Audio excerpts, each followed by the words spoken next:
Hello student, welcome too early study John. देखिए student, आज हमारा टॉपिक है भूकंप क्या है या भूकंप किसे कहते हैं। देखिए एसएसटी के अंदर कई बार कंपटीशन एग्जाम में पूछा जाता है कि भूकंप क्या होता है, भूकंप किसे कहते हैं, हमको किससे मापा जाता है और भूकंप आने के क्या कारण होते हैं। तो देखिए हम देखते हैं कि भूकंप क्या है।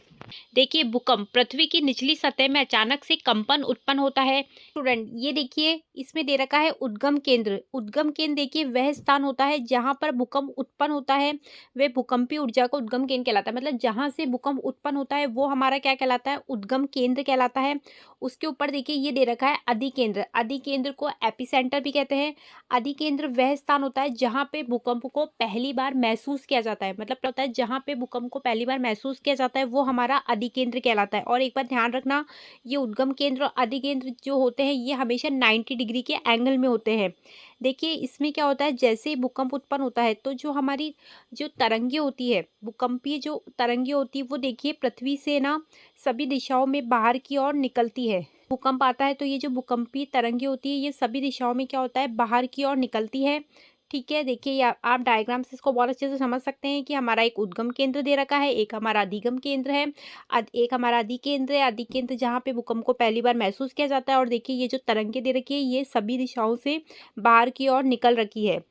देखिए स्टूडेंट, पृथ्वी की सतह भाग की परतों में गैसों के असंतुलन के कारण जो वेग उत्पन्न होता है, हमने देखा था कि जो उद्गम केंद्र है, उद्गम केंद्र से क्या होता है, भूकंप उत्पन्न होता है। भूकंप कैसे होता है कि पृथ्वी की जो सतह भाग की जो परत होती है उसमें क्या होता है, गैसों का असंतुलन हो जाता है। उस कारण क्या होता है, एक वेग उत्पन्न होता है। उन्हीं वेगों के माध्यम से संपीड़न उत्पन्न होता है तथा धरातल की ऊपरी सतह पर हलचल शुरू हो जाती है। और एक बात ध्यान रखना कि जब भूकंप आता है तो जो रेडॉन गैस होता है, जो एक बार ध्यान रखना, जब भूकंप आता है तो जो रेडॉन गैस होती है उसकी मात्रा बहुत ज़्यादा हो जाती है। तो ये एक तरह का एक इंडिकेशन होता है कि ये ना भूकंप का जो इंडिकेशन होता है वो होता है रेडॉन गैस का बहुत अधिक मात्रा में आना।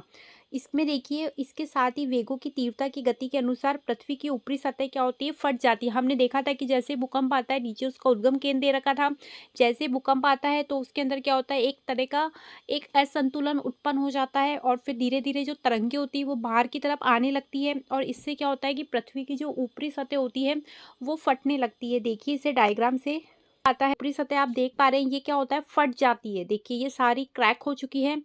पृथ्वी की ऊपरी सतह होती है वो क्या होता है, पूरी फट जाती है, धीरे धीरे धंसना शुरू होती है। कभी कभी भूकंप की तीव्रता गति इतनी अधिक होती है कि भवन इमारतें गिर जाते हैं, जलाशयों में उफान आ जाता है। मतलब कभी तो भूकंप जो होता है वो सामान्य आता है और कभी भूकंप इतना ज्यादा आता है कि जो भवन होते हैं, बिल्डिंग होती है, वो सब नीचे गिर जाती है। कई बार सुनामी तथा भूस्खलन तक का कारण भी क्या होता है, भूकंप बन जाता है। कि हम जो कहते हैं सुनामी, भूस्खलन, इसका कारण क्या होता है, भूकंप होता है। यहाँ से फ्रेम होती है कि भूकंप को सिस्मोमीटर से नापा जाता है। भूकंप की गणना रिएक्टर में होती है। जब भूकंप आता है तो उसकी जब कैलकुलेशन की जाती है एक तो रिएक्टर में होती है। और ऐसा माना जाता है कि अगर 2 या 3 रिएक्टर आया तो उस भूकंप को एक सामान्य भूकंप माना जाता है। अगर 7 या उससे अधिक रिएक्टर आता है तो उस वाले भूकंप को बहुत ही अधिक तीव्र और खतरनाक भूकंप माना जाता है। और ऐसा माना जाता है कि वो तबाही का रूप होता है। अगर देखिए अगर 7 या 8 रिएक्टर वाला भूकंप है तो वो तबाही वाला होता है, और 2 या 3 वाला होता है तो वो एक सामान्य भूकंप माना जाता है। देखिए भूकंपीय तरंगे हमने पढ़ा था, हमने देखा था कि उद्गम केंद्र से क्या होता है कि जो तरंगे होती है वो बाहर की तरफ निकलना स्टार्ट हो जाती है और वो सभी दिशाओं से निकलती है। तो हम देखेंगे कि भूकंपीय तरंगे कौन कौन सी होती है। देखिए भूकंपीय तरंगे जो होती है वो 3 होती है जिन्हें 2 भागों के अंदर बांटा गया है। हम देखते हैं कि इसके कौन कौन से 2 भाग है। भूकंपीय तरंगों को 2 भागों में बांटा है, होती तो 3 तरंगे लेकिन इनको बांटा कितने, 2 भागों में बांटा है। हमारी आती है भूकंप भूगर्भीय तरंगे। सबसे पहले हमारी आती है भूगर्भीय तरंगे। इसमें कौन कौन सी होती है, पी तरंग और एस तरंग होती है। और दूसरी हमारी आती है धरातलीय तरंगे, ये होती है हमारी एल तरंग। ठीक है, टोटल 3 तरंगे हो गई लेकिन इनको 2 भागों में बांटा है। एक भूगर्भीय तरंग होती है जिसमें पी तरंग और एस तरंग आती है, जिसके बारे में हम आगे पढ़ेंगे। एक हमारी धरातलीय तरंग होती है जिसको हम एल तरंग कहते हैं। अब सबसे पहले हम पढ़ते हैं पी तरंग के बारे में। सबसे पहले हमारी पी तरंग आती है। तो देखिए भूकंप, जब भी भूकंप आता है तो सबसे पहले क्या होता है, उसके अंदर तरंगे उत्पन्न होती है। हमने देखा था ना, उद्गम केंद्र से क्या होता है, तरंगे जो होता है वो बाहर की ओर निकलना स्टार्ट हो जाती है। पृथ्वी की सतह पे सबसे पहले पी तरंगों का ही अनुभव होता है। इन तरंगों को क्या कहते हैं, पी तरंगों को हम प्राथमिक तरंगे कहते हैं। पी तरंगे ठोस, तरल और गैस, ये तीनों माध्यमों से गमन करती है। मतलब पी तरंग जो होती है वो ठोस में भी जा सकती है। देखिए जो पी तरंगी होती है वो ठोस, तरल और गैस तीनों माध्यमों में क्या करती है, गमन करती है। लेकिन इसका वेग ठोस, तरल और गैस में कम से कम होता जाता है।